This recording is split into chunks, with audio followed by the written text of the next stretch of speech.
Physical refining செய்யப்பட்ட SKM Poorna rice brand oil. ரொம்ப வருத்தத்துக்குரிய விஷயம். எதிர்க்கட்சி தலைவராக பொறுப்பேற்றதற்கு பின்னால் பொறுப்போடு இருக்க வேண்டிய பொறுப்பில் இருக்கவர் பொறுப்பு இல்லாமல் பேசியிருக்காருங்கிறது மட்டும் தெரியுது. காங்கிரஸ் கட்சியை பொறுத்த மட்டும் அவரை துணை முதலமைச்சர் ஆக்கிறதுக்கு தோல்ல தூக்கி சுமந்த கட்சி இந்த கட்சி.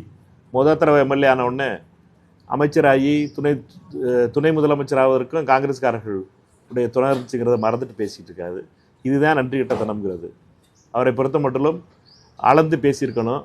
தேவையில்லாமல் காங்கிரஸ்காரங்கிட்ட வாயை விட்டுட்டார். இப்போ ஒவ்வொரு கணக்காக வருவோம் சரியா, யார் என்ன பண்ணாங்கன்னு. 4ஆம் தேதி ரிசல்ட் வருது.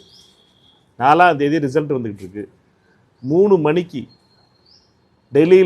டெல்லியிலிருந்து ஆணை வந்து பாஜகவினுடைய ஆணை வந்து அதிமுகவும் திமுகவும் சேர்ந்து பேச ஆரம்பிக்கிறாங்க. 5 மணிக்கு எங்களுக்கு தகவல் வருது. 5ஆம் தேதி காலையில் எங்களை பொறுத்த மட்டும் இவர்கள் 2 பேரும் சேர்ந்து முடிவு பண்ண போகிறாங்கங்கிறது எங்களுக்கு தகவல் வந்தனுடைய விளைவாக நாங்கள் உடனடியாக எம்எல்ஏக்கள் கூட்டத்தை கூட்டுறோம். 5ஆம் தேதி சாயந்தரம் டெல்லியில் கூட்டம் கூடப்படுது. எதிர்க்கட்சித் தலைவர் ராகுல் காந்தி அவர்களும் கார்கே அவர்களுடைய கூட்டமும் நடைபெற்றது. தமிழ்நாட்டுடைய பொறுப்பாளர் திரு கிரீஷ் சோடங்கர் தமிழ்நாடு சூழ்நிலையை எடுத்து சொல்கிறாரு.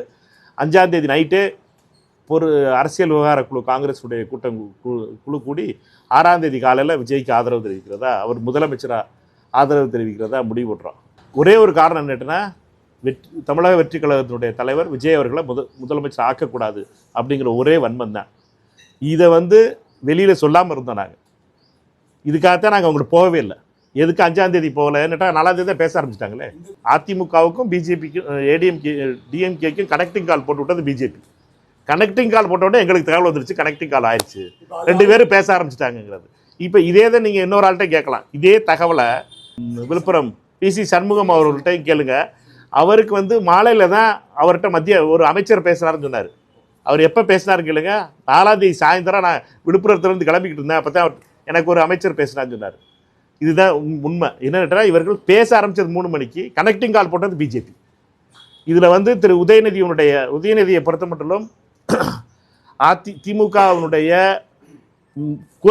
அனைத்து கொள்கைகளையும் குப்பையில் தூக்கி போட்டு அதிமுகவோட சேரணும்னு தவ்வி குதிச்சது திரு உதயநிதி அவர்கள். உதயநிதி அவர்களை பொறுத்த மட்டும் விஜய் அவர்களை முதல்வராகக்கூடாது என்பதற்காக அனைத்து முயற்சிகளையும் செய்து தோற்றிருக்கிறார்.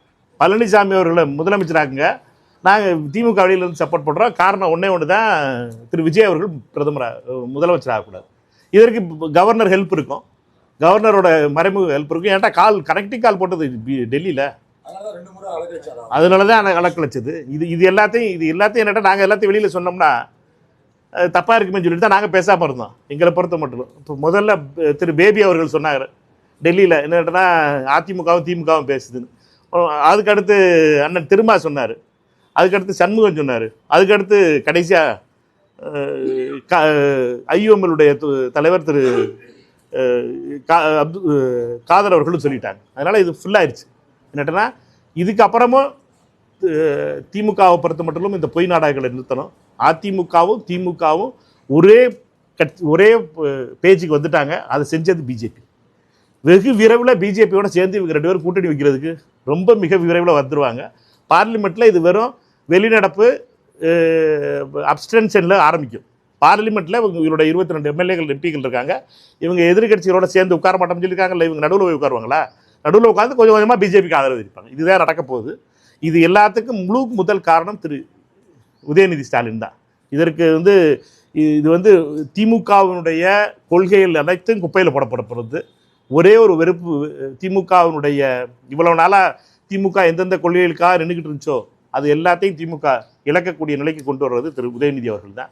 அவருடைய வன்மம் நேற்று தெரிஞ்சிச்சு. அதுக்கு இளைஞரணின்னு சொல்லி 55-60 வயசுக்காரங்களாம் உட்கார வச்சுட்டு ஒரு கூட்டம் உட்காந்துருச்சு. 50 வயசுக்கு மேலே இருக்கவங்களாம் இளைஞரை எப்போ ஆனாங்கன்னு தெரியல எனக்கு. அந்த கூட்டத்தில் காங்கிரஸை பற்றி இந்த வன்மத்தோடு பேசியதை வன்மையாக கண்டிக்கிறோம். எங்களை பொறுத்த மட்டும் காங்கிரஸ்காரன் திருப்பி அடிக்கிறதுக்கு தெரிஞ்சவன் சும்மா பேசாமல் கம்மின்னு இருந்துகிட்டே இருந்தான், மரியாதைக்காக பேசாமல் இருந்தோம்னு நினச்சிக்கிட்டு இருந்தீங்கன்னா திருப்பி அடிக்கிற நேரம் வந்துச்சு. அதனால் அடிக்க வேண்டிய போச்சு.